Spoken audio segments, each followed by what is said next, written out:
Salut, c'est Trado, je suis content de vous retrouver pour la mise à jour de l'indice parisien. Il s'est pas passé grand chose au niveau des fondamentaux, ou plutôt rien de ce qui s'est passé n'a eu d'influence. On sait que les marchés américains étaient fermés pour le Labor Day. Du coup, les opérateurs parisiens n'ont pas voulu prendre de risques, ils se sont contentés de renforcer et les gains, on va dire, de la journée précédente, de la séance précédente. On n'a pas réussi à passer au-dessus et à clôturer au-dessus de la résistance journalière des 5465, 5493. On a bien tenté de faire une percée, mais on n'a pas réussi à transformer l'essai et nous sommes toujours, on va dire, dans une situation plutôt favorable en termes de rebond technique, mais tout pourrait s'arrêter maintenant. En tout cas, vous le savez, hein, j'ai initié un swing baissier. J'y reviendrai un petit peu plus tard. Pour l'instant, on retiendra que nous avons franchi l'oblique descendante ici. Je la laisse sur le graphe tout simplement parce que vous le verrez plus tard, j'attends toujours la confrontation de la lagging span de l'Ichimoku avec cette oblique descendante qui pourrait nous donner un signal intéressant. Nous avons également, et c'est très important à noter, une vague de Wolf qui est active. Je vous rappelle comment ça fonctionne. Vous prenez 3 sommets alignés. 1, 3, 5. Ça peut dépasser au niveau du point 5 et les points 2 et 4 correspondent au creux intermédiaire entre le point 1, 3, 5. Autrement dit, voilà notre point 2, voilà notre point 4. Et nous avons la possibilité de dessiner cette vague de Wolf ici en noir avec pour premier objectif d'aller chercher le niveau 4 ici. Donc 1, 2, 3, 4, 5 et le deuxième objectif, plus rarement atteint, d'aller chercher un contact avec la demi-droite 1, 4, c'est-à-dire chercher le point 6 ici. Alors le scénario qui irait avec cette vague de Wolf serait celui d'un refus de médiane. Je vous rappelle également que nous avons une fourchette d'Andrews ici, donc un point, un extrême bas, un extrême haut, un extrême bas consécutif. On en a déjà beaucoup parlé, je vais passer un petit peu plus vite. Et donc à partir de là, si on refuse d'aller chercher la médiane qui est ici et que l'on sort de la fourchette d'Andrews sans en avoir touché la médiane, il y aurait une accélération baissière statistiquement, ce qui nous amènerait justement au ralliement du support hebdomadaire 5147, 5168. C'est un scénario comme un autre. On va dire que, à titre personnel, je l'ai pris, mais au bout du bout, je sais pas du tout ce qui va se passer. En tout cas, le ratio gain-risque est intéressant avec un stop loss. Voilà, on va prendre. Alors oui, on m'a demandé encore une fois comment j'établissais mon ratio gain-risque. Bah, tout simplement, le plus important pour moi, c'est selon le setup qui est déclenché. Je connais mes statistiques, hein. Pour chaque setup, j'ai des statistiques de réussite.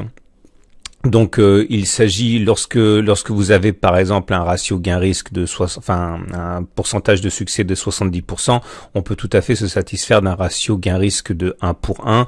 Maintenant, quand on est à moins d'une chance sur 2 de réussite, forcément il faut un ratio gain-risque qui soit beaucoup plus important, hein, pour que le jeu en vaille la peine. En tout cas, à titre personnel, je vise ici un retour avec sur le support journalier des 5300 de mon point 4. Ça veut dire que moi je suis entré vendredi, hein. Ça fait un gain de 3,3%, même en prévoyant large avec un stop de 1,5%, on a quand même un ratio gain-risque de 1 pour 2. Tout ça, ça fait partie de mon module de formation sur la gestion du risque. Donc, la gestion des trades, pardon. Nous avons ensuite les moyennes mobiles, comme d'habitude, qui nous indiquent que la tendance maintenant, elle est haussière, puisque vous voyez, la M20 est croissante et on est au-dessus. La moyenne mobile à 7 jours et en dessous des cours, elle est en soutien. On a eu un croisement haussier faible ici qui continue à porter ses fruits. Les bandes de Bollinger se mettent doucement en parallèle haussière. Vous voyez la Bollinger supérieure qui monte, la Bollinger inférieure qui monte. Alors vous allez me dire, on m'a demandé également par mail pourquoi j'ai initié un swing baissier alors que la tendance elle était en train de devenir haussière. Tout simplement parce que je l'ai déjà dit, hein, une tendance haussière pour moi c'est simplement la probabilité d'aller chercher la résistance la plus proche. Ça ne préjuge absolument pas de la capacité d'aller casser une résistance. Regardez, je vous donne un exemple là, vous allez comprendre tout de suite. Vous voyez là, on est était en tendance haussière, on est d'accord, on était au-dessus de la M20 qui monte, mais une fois, donc on pouvait s'attendre à ce que l'on aille chercher la résistance la plus proche, on a touché la première résistance, on a touché la deuxième résistance, et là finalement on est allé chercher une résistance sur laquelle on a échoué. Donc pour moi, le fait d'être en tendance haussière nous amène simplement à la prochaine résistance. Nous sommes sur la prochaine résistance, donc c'est pour ça que j'ai aucun problème à initier un swing baissier sur le niveau actuel. Et j'insiste, une fois qu'on aura passé, si on arrive à passer cette résistance journalière, je peux tout à fait, dans le sens contraire, me mettre en swing haussier pour aller chercher la prochaine résistance. Donc c'est vraiment très important de comprendre ça. Les indicateurs le chandelier japonais du jour. Le chandelier japonais du jour, c'est un sommet en pince, vous voyez, c'est-à-dire qu'on a échoué 2 fois de suite sur des niveaux proches. Ça manifeste en fait des hésitations des opérateurs pour aller de l'avant. Donc c'est un sommet en pince ici, que je répète, toutes les variations de couleurs sont possibles. Il suffit simplement de regarder les sommets. On voit que les sommets sont à peu près équivalents. C'est donc un sommet en pince. Regardez les indicateurs techniques. On a un momentum au-dessus de 0, c'est bien. RSI au-dessus de 50, c'est bien. Le CC en positif, c'est bien. Le MACD 0 au-dessus de son signal, c'est bien. Et MACD au-dessus de son signal, c'est bien. Et stochastique qui a délivré un signal haussier il y a 3-4 séances. En zone de surachat, tout ça, c'est bien. Et je vous rappelle encore une fois que on est sur une résistance, c'est pour ça que j'ai initié un swing pas au regard de la tendance, heureusement.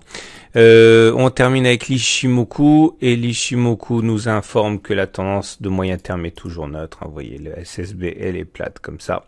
Donc on est en tendance neutre, et rien d'autre. Voilà, c'est fait. Donc je vous souhaite une excellente journée. Je vous invite à regarder la fin de la vidéo pour ceux qui l'ont pas encore vu, afin de voir ma stratégie de moyen et de long terme, quand les investisseurs vont rentrer sans doute pour le moyen et le long terme, et également la vidéo sur l'or. Je vous rappelle que l'or est sur un record historique, libellé en euros, et l'argent a pris 30% en 3 mois. Bon, vous le savez, ça fait des mois, des années que je suis positif sur l'or. Il se passe peut-être quelque chose de majeur. Voilà. Bonne journée et à demain pour la mise à jour.